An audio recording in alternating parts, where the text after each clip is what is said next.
पावन दर्शन के लिए उज्जैन की ओर निकल पड़े हैं। आइए इस दिव्य यात्रा में हमारे साथ चलिए। बोल शंकर भगवान की जय। जय जय महाकाल। जय जय महाकाल। तो अब हम निकल चुके हैं उज्जैन की ओर और भैया भी हमारे साथ है और अब हम दिखाएंगे आपको कि हम किस प्रकार दर्शन करेंगे और हमारी पूरी फैमिली। तो हम जा रहे हैं अब बस की तरफ, बस की ओर, जो कि ISBT कश्मीरी गेट है, वो वहाँ पर मिलेगी और 10 बजे हमारी बस निकलेगी।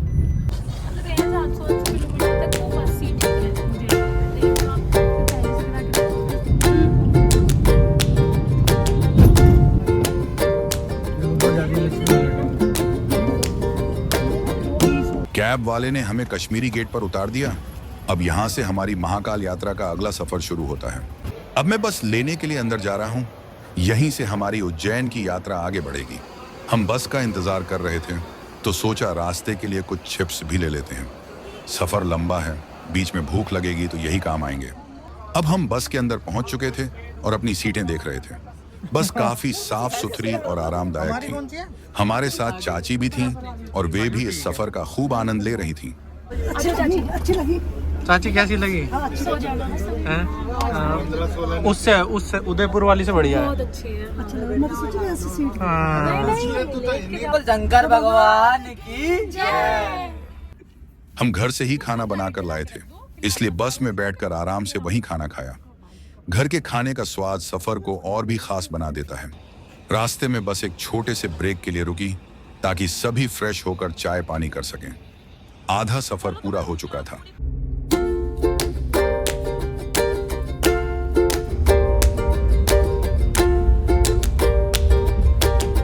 करीब पूरी रात के सफर के बाद आखिरकार हम उज्जैन पहुंच गए। बस से उतरते ही मन में बाबा महाकाल के दर्शन की उत्सुकता और बढ़ गई। अब हम रिक्शा लेकर अपने होटल की ओर निकल पड़े ताकि थोड़ा आराम करके दर्शन के लिए तैयार हो सकें। आखिरकार हम अपने होटल पहुंच गए। होटल साफ सुथरा, आरामदायक और काफी अच्छा था। लंबी यात्रा के बाद हमने थोड़ा आराम किया, फ्रेश हुए और फिर बाबा महाकाल के पावन दर्शन के लिए पूरी श्रद्धा और उत्साह के साथ तैयार हो गए। तो अब हम नहा धोकर निकल चुके हैं दर्शन करने मंदिर की ओर। मौसम बेहद सुहावना था, लेकिन उस दिन गुरु पूर्णिमा होने की वजह से पूरे उज्जैन में श्रद्धालुओं की भारी भीड़ उमड़ी हुई थी। रास्ते में हमने बाबा के लिए प्रसाद भी लिया। तभी अचानक तेज बारिश शुरू हो गई। कुछ ही मिनटों में हम पूरी तरह भीग गए, लेकिन मन में सिर्फ एक ही उत्साह था, बाबा महाकाल के दर्शन। बारिश की परवाह किए बिना हम मुस्कुराते हुए आगे बढ़ते रहे। उस पल ऐसा लग रहा था मानो बाबा की कृपा बारिश की बूंदों के रूप में हम पर बरस रही हो। सफर थोड़ा कठिन जरूर था, लेकिन हर कदम के साथ हमारी श्रद्धा और भी गहरी होती जा रही थी। आखिरकार हम शंख द्वार पहुंच गए। यहीं से हमारी VVIP दर्शन की एंट्री थी। पहले हमने टिकट दिखाया, फिर सुरक्षा जांच पूरी की और अपने मोबाइल जमा कराकर आगे बढ़ गए। अब हम बाबा महाकाल के सम्मुख थे। तभी आरती शुरू हो गई। मंदिर में गूंजते मंत्र, घंटियों की मधुर ध्वनि और भक्तों का जय घोष पूरे वातावरण को दिव्य और भक्तिमय बना रहा था।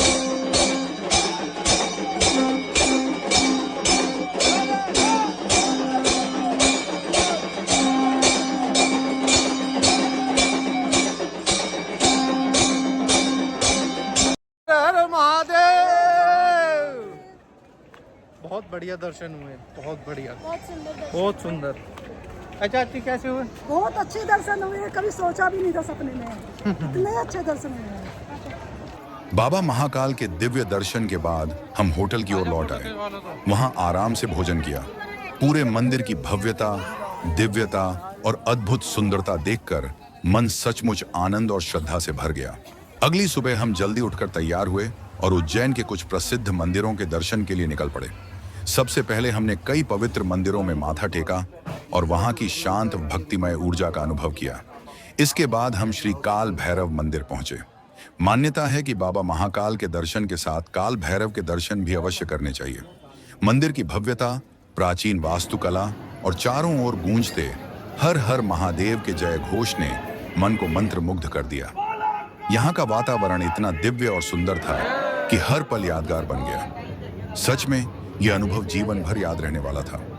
काल भैरव के दिव्य दर्शन करने के बाद अब हमारी अगली मंजिल थी भगवान शिव का एक और पवित्र ज्योतिर्लिंग श्री ओंकारेश्वर। हमने उज्जैन से एक पर्सनल कैब बुक की। लगभग 3 घंटे के खूबसूरत सफर के बाद हम ओंकारेश्वर पहुंचे। रास्ते भर हरियाली, शांत वातावरण और नर्मदा मैया के दर्शन इस यात्रा को और भी यादगार बना रहे थे। हमारे दर्शन का समय दोपहर 2 बजे था और हमने पहले से ही वीआईपी दर्शन की टिकट बुक कर रखी थी। सामान्य लाइन में दर्शन के लिए 8 घंटे से भी अधिक का इंतजार था, इसलिए वीआईपी टिकट की वजह से हमें काफी सुविधा मिली। सबसे पहले हमने भगवान ओंकारेश्वर ज्योतिर्लिंग के दर्शन किए। यह भगवान शिव के 12 ज्योतिर्लिंगों में से एक है। मान्यता है कि यहाँ स्वयं भगवान शिव ज्योतिर्लिंग के रूप में विराजमान है और नर्मदा नदी के बीच स्थित यह पवित्र धाम ओम के आकार वाले द्वीप पर बसा है। इसके बाद हमने ममलेश्वर मंदिर के भी दर्शन किए। धार्मिक मान्यताओं के अनुसार ओंकारेश्वर और ममलेश्वर दोनों मंदिरों के दर्शन करने के बाद ही यह यात्रा पूर्ण मानी जाती है। अगर आपको हमारा यह व्लॉग पसंद आया हो तो वीडियो को लाइक करें, कमेंट करें और हमारे चैनल ऐश निश व्लॉग्स को जरूर सब्सक्राइब करें। हर हर महादेव।